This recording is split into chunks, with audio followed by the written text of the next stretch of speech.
Students, welcome to सोबियास bio academy. आज का जो हमारा लेक्चर है वो है रिस्पायरेटरी पिगमेंट्स के ऊपर। आज हम two types of respiratory pigments जो है वो डिस्कस करेंगे। ठीक है, आज का जो है लेक्चर हमारा लेक्चर 2 है। अच्छा, सबसे पहले आपको ये क्लियर होना चाहिए कि व्हाट आर पिगमेंट्स। जब हम बात करते हैं पिगमेंट्स की तो ये पिगमेंट्स होते क्या चीज़ है। पिगमेंट्स बायोलॉजिकल साइंसेज में पिगमेंट्स हम कहते हैं कलर्ड सब्सटेंसेस को या मॉलिक्यूल्स को। हर वो सब्सटेंस, हर वो मॉलिक्यूल्स जिसका एक स्पेसिफिक कलर होता है, like red colour, dark green colour, orange colour etcetera, उसको हम कहते हैं पिगमेंट्स। यहाँ पर रिस्पायरेटरी पिगमेंट्स क्या मतलब है? तो रिस्पायरेटरी पिगमेंट्स का मतलब है कि वो पिगमेंट्स जो हेल्प करेंगे किस चीज़ में, transport of transport of oxygen. यानी वो कलर्ड सब्सटेंसेस, वो मॉलिक्यूल जो ऑक्सीजन को ट्रांसपोर्ट करेंगे within the body, that is known as respiratory pigments. तो बेसिकली जो है हम कह सकते हैं कि all the living organisms contain many or only two types of respiratory pigments which are responsible for the transport of oxygen। ठीक है, तो डिफिनेशन के साथ हम करेंगे a colored molecule which transport oxygen, or we can say any colored molecule which act as an oxygen carrier by binding to oxygen reversibly। अच्छा जी, मैंने यहाँ पर ये लिखा हुआ है ना कि बाइंड टू ऑक्सीजन रिवर्सिबली। तो जितने भी रिस्पायरेटरी पिगमेंट्स होते हैं वो ऑक्सीजन के साथ रिवर्सिबली बाइंड करते हैं। ठीक है, किस तरह से कि फॉर एग्जांपल कोई पिगमेंट है, so it will bind to O2 reversibly. Reversibly का मतलब है कि क्योंकि हमारे बॉडी को ऑक्सीजन की ज़रूरत होती है, दे आवर सेल्स नीड ऑक्सीजन, और टिश्यू नीड्स ऑक्सीजन। तो अगर कोई पिगमेंट जो है वो टाइटली जो है या इरिवर्सिबली जो है वो ऑक्सीजन के साथ बाइंड होगा, तो क्या होगा कि हमारे टिश्यूज़ को, हमारे सेल्स को ऑक्सीजन नहीं मिल पाएगा। So that's why the pigments reversibly bind mean के वो ऑक्सीजन को जल्दी रिलीज़ करते हैं, तो हमारे टिश्यूज़, हमारे सेल्स को जो है वो ऑक्सीजन।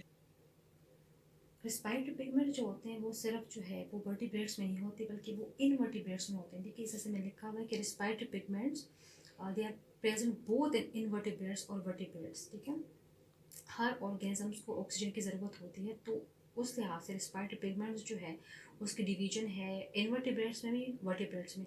आज जो हम डिस्कस करेंगे वो है वर्टिब्रेट्स में रिस्पायरेटरी पिगमेंट्स कितने हैं, तो स्पेशली ह्यूमन बींग्स और एनिमल्स में।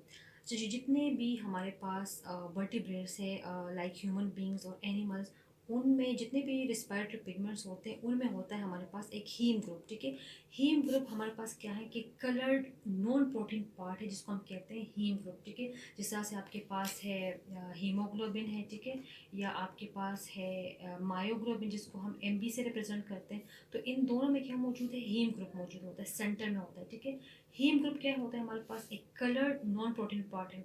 At the start of the lecture I have told you कि पिगमेंट्स क्या होते हैं, कलर्ड सब्सटेंसेस।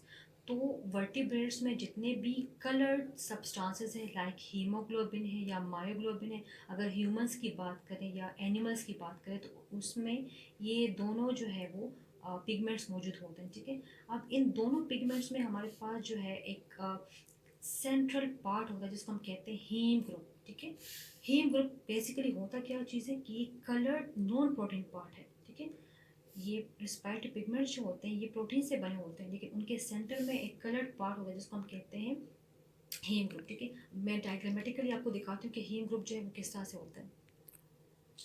अच्छा, मैंने हीम ग्रुप के बारे में आपको बताया, तो हीम ग्रुप हमारे पास बेसिकली होता क्या है कि हर वो ग्रुप जिसमें आयरन आपके पास सेंट्रल एटम हो, जस्ट लाइक दिस। ठीक है, इसको हम इस तरह से भी डिफाइन कर सकते हैं कि prosthetic group which has iron as central atom. Heme group हर वो ग्रुप कहलाता है, हर वो केमिकल ग्रुप कहलाता है जिसमें आयरन आपके पास सेंट्रल एटम होगा। यहाँ पर प्रोस्थेटिक लिखा हुआ है, तो प्रोस्थेटिक जो है वो हम कहते हैं नॉन प्रोटीन पार्ट को। ठीक है, नॉन प्रोटीन पार्ट कहलाता है प्रोस्थेटिक। तो आपके पास जो है, जो मायोग्लोबिन है या जो हीमोग्लोबिन है आपके पास, ठीक है, तो उसमें सेंटर में, क्योंकि ये दोनों प्रोटीन से बने हैं, लेकिन उनके सेंटर में जो है एक प्रोस्थेटिक ग्रुप मौजूद होता है। Prosthetic mean non protein part, और उसका केमिकल स्ट्रक्चर कुछ यूँ होता है। ठीक है, कि रिंग स्ट्रक्चर होगा और सेंट्रल में क्या होगा, आपके पास होगा आयरन। ठीक है, इसको हम कहते हैं प्रोस्थेटिक ग्रुप। अब इसके बाद जो है हम डिस्कस करेंगे कि हीमोग्लोबिन में कितने जो है वो आयरन ग्रुप है या हीम ग्रुप है, और जो आपके पास मायोग्लोबिन है उनमें कितने हैं। तो अगर हम हीमोग्लोबिन की बात करें तो हीमोग्लोबिन में आपके पास आते हैं 4 हीम ग्रुप। ठीक है, याद रखें जितना भी मतलब कि जो एनिमल्स हैं या जो ह्यूमन बींग्स हैं उनमें हीमोग्लोबिन में 4 हीम ग्रुप होते हैं, यानी कि 4 आयरन जो है वो मौजूद होते हैं हीमोग्लोबिन में। ठीक है, इसके अलावा जो मायोग्लोबिन है उसमें होता है एक हीम ग्रुप। ठीक है, कंपैरिजन अगर हम इन दो पिगमेंट्स की करें, हम इंशाल्लाह डिस्कस करेंगे डिटेल में इन दो पिगमेंट्स को। अभी जस्ट इंट्रोडक्शन है कि किस तरह से ये जो पिगमेंट्स है ये बने होते हैं, आपको स्ट्रक्चर समझ में आना चाहिए। स्ट्रक्चर के बाद ही हम इसके फंक्शंस को जो है वो डिस्कस करेंगे। ठीक है, हीम ग्रुप जो है वो हीमोग्लोबिन में कितने हैं, 4 हैं। ठीक है, जबकि मायोग्लोबिन में कितने हैं, 1 है। याद रखें कि जो हीम ग्रुप होगा वो आपके पास एक सेंट्रल ग्रुप है, और जो पिगमेंट होते हैं, ठीक है, ये जो पिगमेंट होते हैं उसके सारा जो फंक्शन है वो इस हीम ग्रुप के ऊपर डिपेंड करता है। ठीक है, अब देखिए हीमोग्लोबिन के पास जो है वो 4 हीम ग्रुप्स हैं। ठीक है, यानी कि वो 4 ऑक्सीजन जो है वो बाइंड करेगा, जबकि जो मायोग्लोबिन है उसके पास एक हीम ग्रुप है, तो इट मीन्स कि वो एक ऑक्सीजन को बाइंड करेगा। ठीक है, अच्छा जी, दो वेल नोन जो रिस्पायरेटरी पिगमेंट्स है ह्यूमंस में as well as in animals, these two well known respiratory pigments are haemoglobin and myoglobin. ठीक है, तो आज हम डिटेल से ये दो डिस्कस करेंगे। ओके, बिफोर दैट मैं आपको बताती चलूँ कि पिगमेंट्स की जो है ज़रूरत क्यों होती है। Because we need oxygen. हमारे बॉडी में जो मेटाबॉलिक प्रोसेसेस होते हैं, जो सेलुलर रिस्पायरेशन होती है, it is impossible without oxygen. तो उसको ट्रांसपोर्ट करने के लिए जो है हमें एक ऐसे कैरियर, एक ऐसे ट्रांसपोर्ट मैकेनिज्म की ज़रूरत है जो सेल टू सेल जाकर ऑक्सीजन प्रोवाइड कर सके। ठीक है, तो वो जो कैरियर है, वो जो ट्रांसपोर्ट मैकेनिज्म है, जो ऑक्सीजन जो है वो लेकर जाता है toward the cells, toward the tissue, that is respiratory pigments. और हमारे पास दो रिस्पायरेटरी पिगमेंट्स हैं। सबसे पहले जो है हम पढ़ेंगे हीमोग्लोबिन के बारे में। ठीक है, कि हीमोग्लोबिन हमारे पास किस तरह का फंक्शन करता है और स्ट्रक्चर क्या है। अगर आप गौर से देखें हीमोग्लोबिन को, तो जो हीमोग्लोबिन का जो वर्ड है, इट कंसिस्ट ऑफ 2 वर्ड्स। एक है आपके पास हीम, ठीक है, और दूसरा इसमें है globin. It is a combination of 2 Greek words. ये जो हीमोग्लोबिन है ये 2 ग्रीक वर्ड से बना है। ठीक है, जिसमें हीम का मतलब आपके पास क्या चीज़ है, यहाँ पर हीम का मतलब आपके पास ब्लड। ठीक है, वाइल जो ग्लोबिन है इसका मतलब है स्फेयर। ठीक है, तो हीमोग्लोबिन आपके पास कौन सा जो है वो पिगमेंट है, it is a globular protein present in the blood. अगर हम टर्मिनोलॉजी को देखें तो हम टर्मिनोलॉजी से जो है खुद डिफिनीशन बना सकते हैं। हम लिख सकते हैं कि दैट पिगमेंट, और आप कह सकती हैं कि that globular protein that is present in blood. ठीक है, वो ग्लोबुलर प्रोटीन या वो पिगमेंटेड ग्लोबुलर प्रोटीन जो आपके ब्लड में मौजूद होता है। ठीक है, और वो क्या करते हैं, ऑक्सीजन को ट्रांसपोर्ट करता है, इसको हम कहते हैं हीमोग्लोबिन। अच्छा जी, इसके अलावा हीमोग्लोबिन की एक डिफिनीशन हमने कर ली। इसके अलावा दूसरी डिफिनीशन भी आप बना सकते हैं। ठीक है, क्योंकि जब आप लोग ये पेपर प्रेजेंटेशन करते हैं, ठीक है, तो पेपर प्रेजेंटेशन के लिए दो डिफिनीशन जो है वो बहुत इंपॉर्टेंट होती है, जिससे आपका जो वर्क है वो थोड़ा सा प्रेजेंटेबल लगता है। ठीक है, तो हीमोग्लोबिन को आप ऐसा से भी डिफाइन कर सकते हैं कि iron containing protein in the blood of many animals. I am repeating, iron containing protein in the blood of many animals. It is also known as hemoglobin. अब स्टेप वाइज मैं आपको इसकी जो है वो अकरेंस और इसका फंक्शन और अमाउंट जो है वो बताऊंगी साथ साथ। ठीक है, सबसे पहले हम डिस्कस करते हैं इसकी जो है वो अकरेंस, यानी कि कहाँ पर आपको मिलेगा हीमोग्लोबिन। ठीक है, सो आपको पता होगा कि जो आपका जो हीमोग्लोबिन है आपकी बॉडी में, it is found in RBCs। ठीक है, रेड ब्लड सेल्स। जो रेड ब्लड सेल्स होते हैं, ठीक है, उसके बिल्कुल सेंटर में जो है वो क्या होता है, this pigment is present which is known as haemoglobin.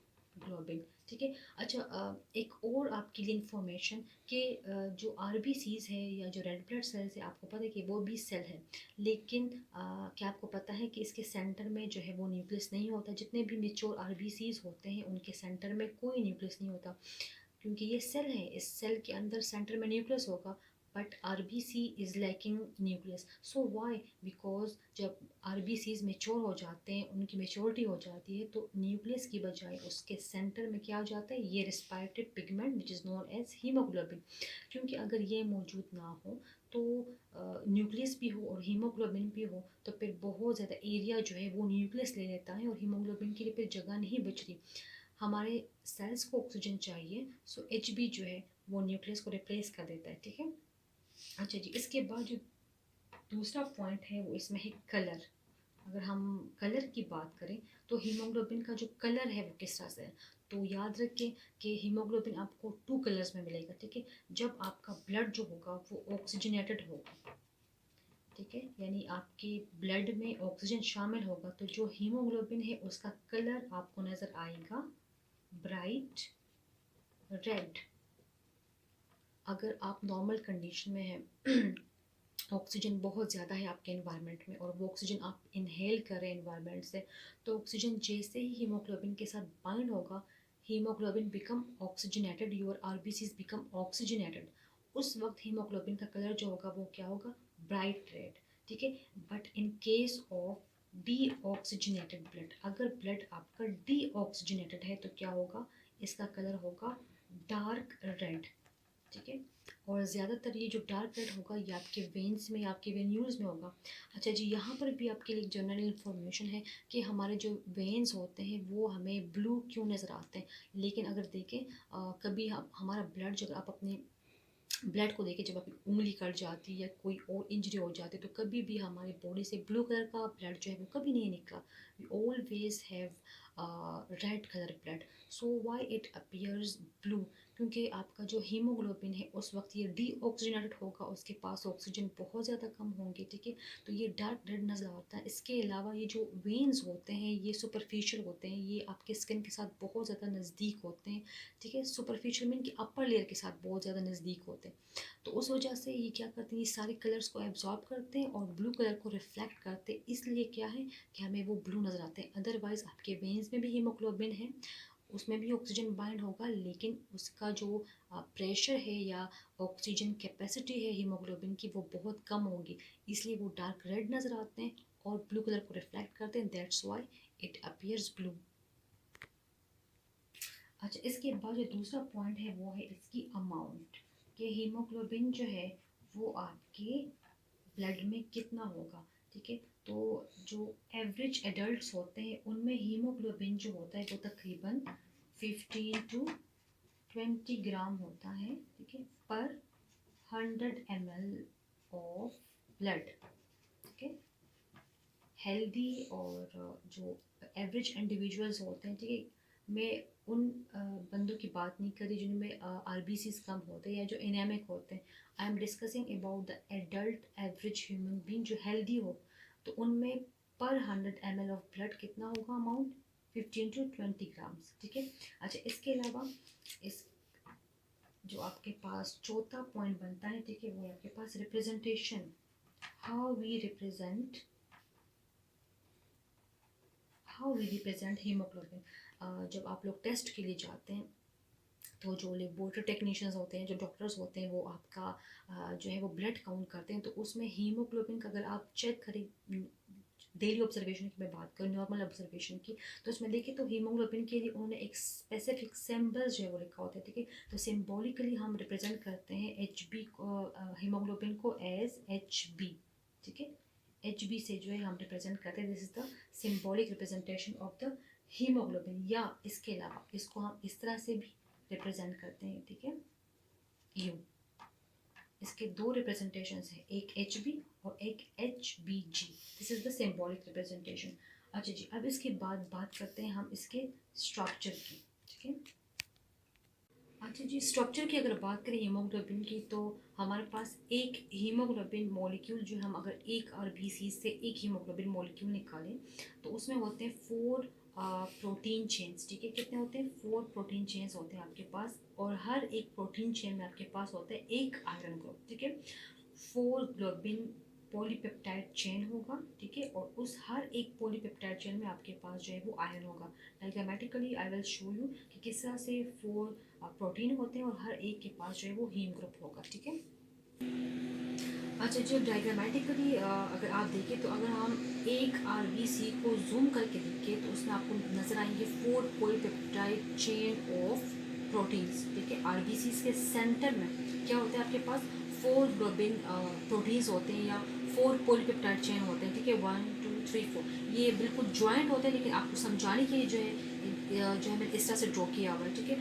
4 polypeptide chain होंगे आपके पास प्रोटीन्स के, और हर एक के अंदर आपके पास क्या होगा? एक हीम ग्रुप, देखिए 1 2 3 4 हीम ग्रुप है। इट मीन्स के इन जो एक आरबीसी है उसके अंदर एक मॉलिक्यूल ऑफ जो हीमोग्लोबिन है, it can bind how many molecules of oxygen? 4 molecules of oxygen it can bind, ठीक है। याद रखिए, हम मॉलिक्यूल की बात करें तो एक मॉलिक्यूल में कितने एटम्स होते हैं? 2 एटम्स। तो टोटल अगर आप देखें तो एक हीमोग्लोबिन जो है वो आपके पास टोटल 8 जो है वो एटम्स जो है ऑक्सीजन के वो अपने साथ बाइंड करता है, ठीक है। अच्छा, याद रखिए कि जो पार्शियल प्रेशर है आपके पास ऑक्सीजन का, ये एक बहुत इम्पॉर्टेंट फैक्टर है इन द हीमोग्लोबिन, कि आपकी बॉडी में जब भी पार्शियल प्रेशर जो है वो ऑक्सीजन का हाई होगा, यानी जब भी आपके पास, ये हम अभी फंक्शन डिस्कस करें कि जो हीमोग्लोबिन है वो तब ऑक्सीजन को बाइंड करेगा जब आपकी बॉडी में ऑक्सीजन का जो पार्शियल प्रेशर है वो बहुत ज़्यादा होगा। अच्छा, यहाँ पर मैं बताती चलूँ कि हम इसको पार्शियल क्यों कहते हैं, ठीक है। गैसेस की अगर हम बात करें तो आपका जो इन्वायरमेंट है, जैसा मिक्सचर ऑफ गैसेस, और हर एक गैस जो है वो अपना जो प्रेशर है वो एक्सर्ट करता है, इसलिए हम हर एक गैस का जो प्रेशर है वो हम जो है वो जब हम बात करेंगे उसके प्रेशर की तो हम पार्शियल प्रेशर कहेंगे, ठीक है। तो ऑक्सीजन का पार्शियल प्रेशर जब भी हाई होगा तो हीमोग्लोबिन जो है वो क्या करेगा? वो उस ऑक्सीजन के साथ जो है वो बाइंड होगा, उस ऑक्सीजन को ट्रांसपोर्ट करेगा टुवर्ड्स द टिश्यूज़, ठीक है, और टिश्यूज़ में वो ऑक्सीजन जो है वो यूज़ हो जाएगा, ठीक है, at high partial pressure of the oxygen. लेकिन अगर पार्शियल प्रेशर जो है ऑक्सीजन का वो बहुत ज़्यादा लो हो, ये मैं हाई की अगर बात करें तो हाई पर क्या होगा कि वो बाइंड करेगा कितने molecules? 4 molecules of oxygen bind करेगा, ठीक है, और उस ऑक्सीजन को लेकर जाएगा टिश्यूज़ की तरफ, टिश्यू उसको यूटिलाइज करेंगे। लेकिन अगर ऑक्सीजन का पार्शियल प्रेशर बहुत ज़्यादा कम है तो फिर जो हीमोग्लोबिन है क्या करेगा? वो ऑक्सीजन को जितनी जल्दी बाइंड करेगा उतनी जल्दी रिलीज़ भी करेगा। यानी उस केस में कि अगर हम किसी ऐसी जगह पर हैं जहाँ पर ऑक्सीजन का जो लेवल है या जो है प्रेशर है वो बहुत ज़्यादा कम है, तो उस वक्त क्या होगा कि आपके सेल्स को उस वक्त ऑक्सीजन की बहुत ज़्यादा नीड होती है, आपकी बॉडी को उस वक्त ऑक्सीजन की डिमांड बहुत ज़्यादा होगी, तो आपका जो हीमोग्लोबिन होगा वो उस प्रेशर पर ऑक्सीजन को देर तक बाइंड नहीं करेगा, वो बाइंड करेगा और रिलीज़ करेगा, बाइंड करेगा और रिलीज़ करेगा। लेकिन अगर नॉर्मल की बात करें, जिस तरह से आप नॉर्मल रेस्ट कंडीशन में हैं, आप जो है वो क्या कर रहे हैं, आप जो है वो पढ़ रहे हैं या आप कोई काम करें, उस वक्त पार्शियल प्रेशर ऑक्सीजन का बहुत ज़्यादा होता है। उस वक्त हीमोग्लोबिन क्या करेगा कि वो 4 मॉलिक्यूल्स को आराम से बाइंड करेगा और टिश्यू को ट्रांसपोर्ट करेगा। लेकिन अगर आप किसी जगह जो है वो ट्रेप हो जाते हैं या हाई एल्टीट्यूड जगह पर चले जाते हैं, जहाँ पर ऊंचाई हो, जहाँ पर प्रेशर जो है ऑक्सीजन का वो बहुत ज़्यादा कम हो, तब क्या होगा आपके पास? तब जो है जो हीमोग्लोबिन होगा वो ऑक्सीजन को बाइंड करेगा और उसी वक्त जल्दी से रिलीज़ करेगा, ठीक है। सो आज का जो हमारा टॉपिक था, इट्स ऑल अबाउट हीमोग्लोबिन, उसका फंक्शन, स्ट्रक्चर और अक्रेंस, ठीक है। इंशाल्लाह नेक्स्ट जो है जो लेक्चर है उसमें हम मायोग्लोबिन के बारे में बताएंगे और फिर हम इन दोनों का डिफरेंस देखेंगे कि कौन जो है सबसे ज़्यादा इफ़ेक्टिव पिगमेंट है, और उनके फंक्शंस की हम जो है वो इंशाल्लाह अगले लेक्चर में कंपैरिजन करेंगे। तब तक के लिए जो आप हमारे साथ जो है ज्वाइन रहिएगा, इन टच रहिएगा। इंशाल्लाह हम अगले लेक्चर में जो है वो पे डिस्कस करेंगे मायोग्लोबिन के बारे में। Thank you so much.